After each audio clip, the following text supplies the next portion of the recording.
besoin de te poser, même si la communication c'est quelque chose qui est important, mais ce fait qu'il genre, il y a beaucoup de personnes qui ne le reçoivent pas, je pense que ça sert à rien. Mais bon, bref. li ma bëggoon wax moom mooy par rapport ak li nga xam ne moom moo nekk di xew Sénégal moom mooy immigration clandestine. Il y a beaucoup de personnes qui parlent des causes. Il y a beaucoup de personnes qui parlent plutôt des conséquences sans pour autant parler des causes. te tamit am na polémique yu bëri yoo xam ne mu ngi nekk di xew te ñun ñëpp xam nañu bu baax nan la demee. Que ce soit ñi nga xam ne ñoom ñoo nekk fii, que ce soit ñun ñoo xam ne ñoom ñoo nekk Sénégal, on sait tous que ni le mal est très très profond. Il y a certaines personnes nag yoo xam ne du ma nekk sax di wax ci seeni wax moom mooy ñi nga xam ne ils pensent que ni c'est un suicide. Comme am na ñu bëri ñoo xam ne ils sont lobotomisés, j'aimerais quand même que ñu éclaircir lu bëri lan moo tax jeunes yi muy man muy sama morom, que ce soit les étudiants, que ce soit les immigrés ñi nga xam ne dañ leen di wax ne ay immigrés clandestins lan moo tax ñun ñuy immigré lan moo tax ñuy jóge suñu dëkk di dépayser wu di dem dëkk jàmbur sachant que ni lu ñu fay fekk moom mooy racisme, ségrégation raciale, manque de respect, manque de tolérance te liggéey yu gën a bon loolu la ñuy jox même su fekkee ne duñu ko leeral trop Sénégal parce que lan poids de la société permettre ñu sax pour ñu def ko. Déjà de un soo nekkee si benn dëkk taux taux en tout cas d'analphabétisation plus de 50%. ñu ne déet na waaye nga nekk si dëkk boo xam ne tes dirigeants sont des corrompus. Il y a un mafia politico-religieux qui se passe dans ce pays. Forcément jeunes yi amuñu lu ñu def amul liggéey bu nekk nit ñi liggéeyuñu benn instant bien sûr que ni dañuy dem wuti ji leneen te nag ñi di wax ni c'est ensuite je vous rappelle que ni les premiers explorateurs nan la ñu voyager dañoo jël seeni pirogue dem ci beneen dëkk pour mën a am une vie meilleure et je pense que ni su fekkee ni loolu noonu dafa nekk di continuer en Afrique c'est que ni on a de gros problèmes surtout nag Sénégal demoon nag ba tollu fenn foo xam ne moom moo nekkoon capitale de l'AOF temps colonisation ñu jàpp ne Sénégal ñi ci gën a ëpp c'est pas nag pour nan lañ koy wax sax lancer des fleurs dans notre pays mais Sénégal dafa amoon ñi nga xam ne tout nan lañ koy wax sax ñi ci gën a instruit Sénégal la ñu jóge woon Sénégal amoon nañ taux d'intellectualisme je suis tellement énervée que j'arrive même pas à parler Sénégal intellectuel yi bëri nañ fa woon bëri boo xam ne jàppoon nañu Sénégal dina dem mais de 1960 à nos jours jusqu'à présent Sénégal ça stagne soit c'est par les dirigeants soit c'est par une population wala boog une jeunesse qui s'en fout de la politique. À un moment aussi on sait très bien que la jeunesse est dégoûtée les jeunes sont dégoûtés li jëntewuñu sax lan mooy politique alors que ni xam nañ ne bu baax ne sans politique dëkk bi du dem parce que politiciens ñoom ñoo nekk di wan na suñu xaalis ñoom ñoo nekk di lekk suñu xaalis c'est tamit ñoom ñooy tax nit ñi di immigrer parce que soo nekkee si benn kër mu leer na ne yow yaay taw wala boog nga nekk si benn kër saa yoo yeewoo doo am loo def balaa ngaa reprocher jeunes yi di jël pirogue wala boog balaa ngaa reprocher jeunes yi di toog si mbedd bi di def ay ataay mais tegal ay plan de perspective tegal ay plan yoo xam ne nit ñi dinañ ko comprendre mais lépp li ngay def moom mooy jaay di def ay contrat par rapport ak na lañ koy wax sax tubaab bi contrat yoo xam ne jamais nag mu am avantage par rapport ak ñun léegi ma ñëw par rapport ak ñi nga xam ne dañ fi nekk soo jógee sa dëkk ñëw ci dëkk jàmbur xam nga ñun tamit ñun ñoo tooñ suñu bopp parce que ñun ñoo tàmm à chaque fois au lieu que ñuy wax dëgg au lieu que ñuy wax li nga xam ne loolu moo fi nekk déedéet dañuy préférer di saw dañuy préférer di wax lenn loo xam ne ça n'a rien à voir avec la réalité gis nga fii mën nga jàng ba am sa diplôme te kenn du la jël ci domaine bi nga xam ne moom nga nekk parce que lan sa der dafa ñuul parce que lan doo doomu dëkk bi te pourtant contrairement ak Sénégal ñoom dañuy ñëw ba ci biir dëkk bi jël suñu poste yu gën a baax suñuy ñëw soxlawuñu passeport suñuy ñëw soxlawul ku leen tamponné soxlawuñu visa soxlawuñu dara au contraire ay protection la ñu jël ay piqûre parce que lan dañuy bañ moustique wala boog bu leen mouche romb tu vois c'est tellement disproportionné kon nag jeunes yi waruñoo mën a jël di wuti ji parce que gis nga fii nii képp ku fi jógee sa dëkk di dem si beneen dëkk rek parce que sa dëkk amoo fa lu la neex ndax munoo dëkk si dëkk juddoo fa yaroo fa màggee fa ba toll ni nga toll ba pare dëkk boobu noonu beneen dëkk di la ko gënal da ngay génn parce que amoo lu la neex te bul fàtte ne da ngay bàyyi ndey bàyyi ñépp say mbokk yépp ngay bàyyi ba pare ñëw si dëkk bi doo si am lu la neex waa Sénégal munoo ñibbi parce que lan duñ la may jàmm poids de la société wala boog nga nekk si benn dëkk boo xam ne amoo fa jàmm ñemewoo ñibbi des fois sax dañ fi gis ay SDF yoo xam ne ay sénégalais lañu parce que lan ñemewuñu ñibbi parce que poids de la société sonnal nit ñi wet dem na ba France dem na ba Italie dem na ba Espagne dem na ba New York te pourtant tekkiwul dafa ñàkk jom te pourtant xamoon nit ki lan la fiy nekk di dund te pourtant saay su nekk ci télé suñu télévision yoo xam ne amuñu benn njëriñ lan la ñuy won Europe bu rafet Europe boo xam ne amul benn problème ñun internet moom moo ñu sauvé internet moom moo tax ñu mën a xam ni fii tamit am na ay SDF fii tamit ils ont les mêmes mots que en Afrique même si Afrique ci la gën a grave mais loolu noonu yëpp Sénégal duñ ko wane léegi yow ban instant ngay ñëw xëy tu n'as rien à te mettre sous la dent nga ne doo jël ay risques bien sûr que da ngay jël ay risques c'est pas parce que tu ne tiens pas à ta vie c'est pas parce que tu ne tiens pas à ta vie que ni da nga doo jël ay risques déedéet parce que ni benn instant poids de la société da lay sonal chaque jour saa yoo xëyee yaa ngi xool sa yaay mu ngi lay xool wala boog sa papa mu ngi lay xool comme quoi tekkiwoo waa koñ bi tamit ñu ngi lay xoolee comme quoi tekkiwoo soo xëyee surtout nag ci góor te léegi sax góor ak jigéen ñoom ñoo ci yem da ngay xëy doo am dara looy def di dégg ay milliards di xam ne bu baax ne ñii ñu ko jël di lekk suñu xaalis amul benn jeune boo xam ne la ciy wax déedéet c'est bien beau de faire des marches blanches c'est bien beau tamit d'indexer du doigt les jeunes qui ont pris la pirogue mais tamit il faut s'attaquer aux causes xam ne bu baax ne fii nii képp ku jël risque waaye nit mënul dund ba am yenn âge yi 25 27 28 tekkiwoo ba pare nga ne da ngay dem xaru ju noonu juste pour la forme nga ne xaaral damay jël pirogue yi rek parce que man amatuma envie dund c'est pas vrai c'est pas vrai on nous montre des mensonges comme quoi Europe dafa baax dafa beau dafa def nii dafa def nii ñun ñu fiy dundoo tamit sagu rek la ñuy dundee duñ leen wax mukk dëgg duñ leen wax li fi nekk duñ leen wax nan la ñuy dundee duñ leen wax tamit lan yan coono lañ fii nekkee parce que dañoo nekk si ay coono ci ay difficultés yu métti même su fekkee ne nit ñi dañ leen di envoyé xaalis mais doo xam nan la ñuy def ba envoyé la de doo xam ne liggéey yu gën a minable fii étudiants ñoom ñoo koy def ak immigré yi mais loolu noonu duñ ko mës a wax ay liggéey yu ménage lay doon ay liggéey yu nekk si bureau yi di ménageal tubaab bi wala boog di def ay nan lañ koy waxee sax ay oto mbalit ay affaire yu ñàkk fayda ay liggéey yu minable ñu ciy réussir bu nekkee 100% 1% bi ngay gis ñu nekk réellement ay hauts fonctionnaires te bu boobaa dañuy yor seen nationalité dootuñu lijjanti sax lu jëm ci Sénégal la plupart noonu la ñu def léegi à quel moment nga war a indexer du doigt ñi nga xam ne ñoom ñooy responsable principal yi muy Macky Sall ak ses collaborateurs ses politiciens yi nga xam ne lu leen neex la ñu nekk di def si dëkk bi chaque jour ñu dégg ay scandale à milliards mais kenn du ci wax loolu noonu pour lan pour yéen daal jeunes yi bu ñuy jug wala boog ñi dinaan ay est-ce que tu laisserais tes parents wala boog est-ce que tu laisserais na lañ koy waxee sax un parent à toi jël pirogue est-ce que bu ñu koy jël sax seen yaay wala seen papa da koy yëg am na ñoo xam ne dañuy xëy rek jël du seen yaay du seen papa du kenn koo xam ne da koy yëg parce que xam nañ ne bu baax ne bu ñu ko yëgee dañ leen ci dissuader dafa am lenn loo xam ne bés boo demee ba manqué espoir bés boo demee ba tollu foofu ci nga koy comprendre bés boo demee ba xam ne carrément man mi kat jàng naa ba sonn dem université toog awma sax liggéey bien sûr que da ngay dem feneen foo xam ne foofu lañ lay won foofu lañ lay gëmloo ni foofu noonu lépp nga fa jeunes yi tamit noonu la ñuy def mais nan la ñu mën a amee plus de 100 morts plus de 100 ngay toog di justifier ay actes yooyu noonu du sax dëgg te normalement dañ fii la ñu toog di naan ay non non non non dëkk boo xam ne ay croyance dugg na fii génn fii te yow essayé woo sax xool psychologie yu nit ki essayé woo sax xool kooku noonu lu mu nekk di dund dëgg la Sénégal dafa nekk dëkk boo xam ne c'est tellement disproportionné que am na ñoo xam ne dañoo égoïste parce que lan seen bopp rek la ñu xalaat ñoom lépp lu leen intéressé moom mooy seen poche gëmuñu yàlla gëmuñu yonent gëmuñu kenn seen bopp ki rek la ñu gëm ak seen poche mais benn instant da nga war a xam ne tamit de l'autre côté am na ñoo xam ne ils souffrent te suñu xëyee dañu naan ndox tëdd loolu moo leen di jaral ñu jël gaal yi parce que jàpp nañ ne bu ñu demee Europe foofu moom moo ëpp jàmm te bés boo yegsee tamit ba yegsi fii di nga xam ne fii tamit jàmm amu fi parce que suñu parents yi nga xam ne ñoom ñoo njëkk a ñëw lépp seen faute ñoom la parce que ñoom ñoo fi nekk di la gëmloo fii ngay nekk raxas ba sonn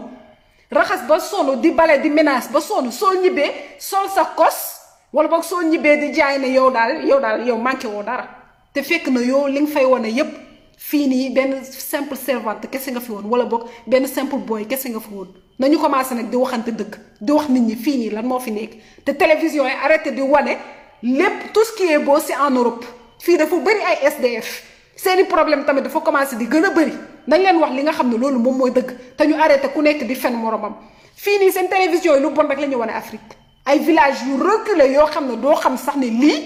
Afrique la suñu wane Sénégal nag tu as l'impression que yow tu vis dans un autre monde coin yoo xam ne yow sax xamoo alors que ñoom suñuy wane Europe ñoom ñu ngi lay won lu ci gën a rafet la moo tax ñu ñuy vendre du rêve les responsabilités sont partagées c'est avec une jeunesse d'accord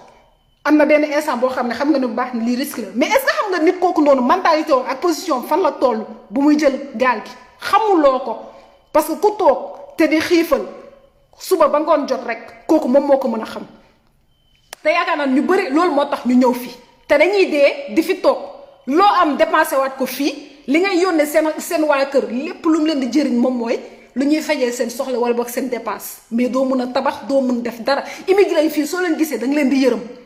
parce que lan dañuy daw ba sonn duñu lekk duñu naan ay pat la ñuy dundee ak nen kese parce que dañuy bëgg tabax parce que ñi def nañ seen système bi de telle sorte que ni soo fayee impôt rek dara dootu la deseeti te pourtant loolu noonu yëpp duñ ko wax ils ont fait de telle sorte que ni seen xaalis suñu dugg day dugg kese mais amul benn sortie rentrée d'argent kese moom moo mën a am mais sortie su fekkee ne danga ko bëgg moom mooy tu vas te priver de tout alors que ni Sénégal ñoom dañ fay ñëw investir def lu leen neex gis nañ fi Auchan gis nañ fi yeneen magasin yi dañuy ñëw impôt sax duñ ko fay lu leen neex la ñuy def ci biir dëkk bi léegi ngeen ne loolu noonu duñ ko wax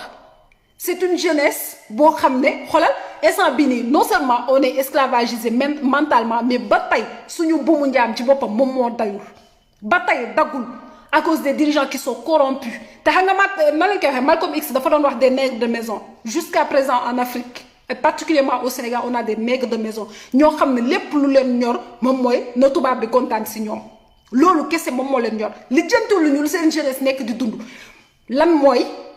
rapport bu gën a disproportionné soo ñëw fi ngay wut visa alors que ñoom sooy dem foofu nag toute la paperasse nag bul xool ñoom ñaata la ñuy gagné ci étudiants yi waxuma ñi nga xam ne dañuy fay 3 millions pour dem de parce que loolu maîtriser ma ko mais bul xool ñaata la ñuy gagné ci étudiants yi ak ñaata la ñuy may visa te pourtant saa yooyu déposé lu nekk di nga ko fay ouverture dossier joxe banque joxe garantie joxe lii lépp di nga ko fay te pourtant à la fin duñ la sax garantie le visa moom mooy sur 100 dañuy may 25 yeneen yi lépp seen pourcentage lépp si seen dëkk lay jóg. Campus France mënu la wax ñaata lay jox ci étudiants yi mënu la wax ñaata lay lekk plutôt si étudiants yi lu mu ciy lekk xaaj bi sax dëkk boobu noonu étudiants yi lu ñu ciy def duñ ko lekk te la moo tax étudiants yi bëgg dem grève suba grève ngoon grève guddi grève bëccëg wala boog soo demee ba am sa master 2 mënoo toog si dëkk bi liggéey léegi nga ne kooku noonu du dem wuti ji leneen alors que ni 10 ans de sa vie dafa toog di jàng bien sûr que dafay dem wuti ji leneen peu importe les moyens mais jéemal xool fan la psychologie wam toll mais fii la ñu nekk di juger nit ki alors que ni xamuñu sax nit ki lan la nekk di traverser pour lan te pourtant on se dit que ni ouais nous sommes des croyants nanana non suicide il y a moom mooy nit koo xam ne dafa nekk si en dépression toog ba mu neex ko gëmul yàlla nde dafay suicider dafa yomb dama am lu ma metti je me suicide par contre ki nga xam ne moom dafa nekk di quêter un avenir meilleur kooku ana suicide bi je cherche un avenir meilleur pour man ak sama famille sachant que ni c'est le poids de la société qui fait que ni man je prends ces risques parce que qu'on le veuille ou non suñu société bi xoola dafa hypocrite non seulement dafa hypocrite ba pare arriviste opportuniste tant que yaa ngi réussir ñoom daal matériel kese lañu teg ci kaw tant que yaa ngi réussir yow la sa yaay gën yow yaay doomu diw yow yaay doomu ñëpp loolu la ñu xam par contre su fekkee ni réussiroo yow doo dara léegi nag su fekkee ne yow da nga am jom ak ngor ak lépp li nga xam ne loolu la ñu incorporer sa bopp bien sûr que tu vas prendre des risques da ngay prendre ay risques alors que de l'autre côté il y a des dirigeants qui sont corrompus des dirigeants qui ne foutent rien du tout avec une jeunesse nag qui se laisse faire bëri nañu wax trop ñun ñëpp nag autant que nous sommes mais élection du jot ba ñu jël suñu carte la majorité je veux dire waxuma ñëpp ñu ne dañuy dem voter ki nga xam ne moom moo ko raw moom moo ko na la waral nan nga fi gisee ay jeunes yoo xam ne dañuy voter Macky Sall wala boog ñu nekk ci ginnaaw Idrissa Seck loolu nan nga ko mën a expliquer nit encore heureux su fekkee ne suñu yaay la wala suñu yaay sax limite mais suñu maam yi nga xam ne fii la ñu toog di naan yàllaa ko fi teg garaaw mais jeune te pourtant nga gis lépp li nga xam ne nit ki mu ngi nekk di ko def yow daal lépp lu la intéresse moom mooy sa poche nan la Sénégal di avancer te boole si affaire immigration clandestine dafa demoon ba benn instant par rapport ak accord yi nga xam ne ñoom dañ ko signé ak Europe dafa demoon ba benn instant dafa réglé wu mais ça se voit que ni amuñu ils en ont rien à foutre ils ont tellement de mépris pour le peuple parce que c'est un peuple qui ne sait pas se rebeller waxuñu ne nekk rebelle moom mooy génn di foutre la merde déedéet da ngay yor sa carte xam ne sa dëkk yow yaa ko moom yow yaa koy commandé képp koo fa teg sa employé la mu commencé par le président Macky Sall bés boo xamee ne sa employé la di nga xam nan ngay defee ak moom mais su fekkee ne da nga jàpp ne Macky Sall moom moo la moom alors que ni yow yaa ko fa teg là ce sera différent wala boog parce que sa papa mu ngi si nguur gi rek non non yow leneen lépp intéressé wu la alors que ni taux de pauvreté bi mu ngi gën a yokk ngeen bëgg jeunes yi ñoom tamit du ñu dem wuti ji leneen loo xam ne loolu la ñu war a mën a def. Qu'on se dise la vérité que ceux qui sont ici disent ce qui est réellement li nga xam ne loolu moom moo nekk fii jàmm amu fi racisme moo fi nekk booy wut logement di nga bëgg a dee soo nekkee nit ku ñuul soo bëree histoire ni man nag chaque jour nga xulu waxuma nag ne ñëpp a bon mais loolu moom moo fi gën a bëri di nga dem ba am sa diplôme doo mën sax travailler ci domaine bi nga nekk xam nga lan ngay dem defi ji soit plonge soit nekk ci restauration alors que yaa ngi am master 2 en droit. Je sais très bien de quoi je dis, de quoi je parle plutôt. yaa ngi am sa master en droit ngay dem defi ji plonge wala restauration wala boog ay liggéey yu minable yoo xam ne ça n'a rien à voir ak li nga xam ne loolu nga jàng. la moo tax bëggoo ñibbi parce que ragal nga soo demee doo am liggéey la moo tax bëggoo ñibbi parce que ragal nga soo yeggee amoo liggéey société bi yépp këpp sa kaw loolu nag moom mooy indi sax xale yi waaye léegi taux de mortalité ci jeunesse bi duñ ko wax. xale bu ndaw nga gis ñu ne la lan dafa am ay xawma lan cardiaque ak lu kenn xamul la moo koy indi pression bu dul jeex lañ ñuy teg yaakaar ni lépp matériel la lépp succès boo gis rek matériel la te pourtant ñun ñoo fi dàq taxaw di naan ay l'argent ne fait pas le bonheur ñun ñoo fi dàq taxaw ne carrément dañoo gëm yàlla suñu gëmoon yàlla comme nuñ koy wax dina am yenn pression yu bëri yoo xam ne duñ ko teg surtout si ndaw genre 25 18 25 ba 30 ans. Sachant que ni yàlla kese moom mooy joxe yàlla kese moom mooy maye mais dañ lay teg pression ba nga xam ne doo ñemee ñibbi fii Sénégal yu fi nekk ñu bëri sama moromu papa yi nag laay wax de ñemewuñu ñibbi ndax loolu te pourtant dañuy sonn dañ leen di gis xam ne ñii dañoo sonn te ñemewuñu ñibbi parce que amuñu dara lu concret foofu pas parce que dañoo toog di foo déedéet parce que loo fi liggéey rek bàyyi nga ko fi léegi à chaque fois suñu télévision di ñu montrer de la merde lépp lu ñuy montrer moom mooy lu rafet. yow loo boo gisee saa su nekk lu rafet lu beau da ngay naan vas-y je vais prendre le risque peu importe ce qui va se passer suñu dirigeant yi toog def lu leen neex après ñun lépp lu ñuy def daal moom mooy indexé du doigt encore indexé du doigt il est temps qu'on se réveille soit on va travailler à décoloniser les mentalités et aussi les esprits avancer xam ne bu baax ni suñu dëkk suñ ko defarul du kenn koo xam ne moom moo ñu koy defaral waa mais nan ngay bàyyee sa dëkk nga ne carrément yow mi kat da nga ko bëgg a defar alors que ni jeunesse bi yëpp topp la doo dem parce que yow kese mënuloo ko ñii di defar ñii di gas ñii di suul loolu moom moo fa am y a pas de solidarité entre nous au contraire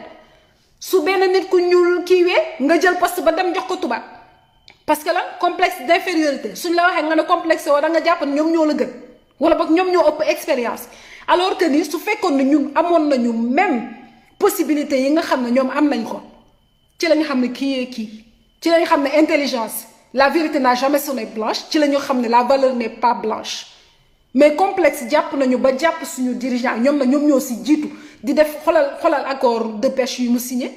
loolu noonu rek mënul pousse benn pêcheur boo xam ne dafay jékki-jékki rek xelam dem si ne comme que yàgg naa nekk si géej gi bàyyi man tamit ma traversé jàll ci beneen côté alors que ni Italie bii nii nga xam ne moom moo gën a jege ban loi la ñu defoon que ni ku sauver immigré da ngay dem prison loolu du mépris soo génnee ñu lay mépriser sa biir dëkk ñu lay mépriser après ñu taxaw di naan ay non jeunes yi la lépp jeunes yi la lépp suñu dirigeants yi la même si les responsabilités sont partagées parce que ñun ñoo leen di voter ñun ñooy voter ay politiciens ay dirigeants yoo xam ne ils en ont rien à foutre de la population dara seen ñoo nekk si nan ngay amee autant de morts mu nekk ministre de l'intérieur mu nekk président de la république nga nekk di tweeter pourquoi tu ne sors pas nga wax ak sa population la moo tax doo génn nga ne patt noppi jàpp sa ñaambur loolu respect la respecté woo sax ñi la fal respecté woo sax ñi la fa teg sa yoon nekku ci loolu ngay wane te pourtant su nekkoon si yeneen dëkk yi jëluma exemple si Europe de Ghana Ghana rek ngay jël Botswana dinañ génn une semaine xam nga la moo tax parce que ñoom ñu ngi xool nan la ñuy avancer nan la ñuy respecter seen population te doo leen dégg ñu wax surtout Botswana doo leen gis sax immigré Botswana France ñi fa ëpp moom mooy Afrique de l'Ouest ñi nga xam ne ñoom la ñu gën a sonal te pourtant soo ñëwee ba fii ñu sonal la soo demee ba ci seen frontières yi ñu sonal la soo nekkee sax si sa dëkk ñu sonal la te pourtant loolu noonu yëpp duñ ci wax à chaque fois ñu ngi indexé du doigt xoola restons concentrés parce que cible yu ñu jël du suñu cible li ñu war a def moom mooy génne fi ñi nga xam ne ay ñoom Macky Sall ak ñoom Idrissa Seck ak seen bande clown boobu noonu nekk foofu teg fa ñi nga xam ne ñoom ñoo mérité pour ñu avancer ce qui est sûr c'est que ni du Ousmane Sonko kese moom mooy mën a avancer les choses au contraire dafay teg benn pierre comme benn J Rawlings après ñeneen comme genre Nana Afuko yi ñëw yeggali ko par contre su fekkee ne nag ci lancé bi nii la ñu bëgg continuer ce qui est sûr mooy ni du ñu mës a dem fenn te à chaque fois wax ju dul jeex lay doon même si la communication est importante mais du am benn njëriñ c'est tout ce que j'avais à dire maa ngi leen di remercier.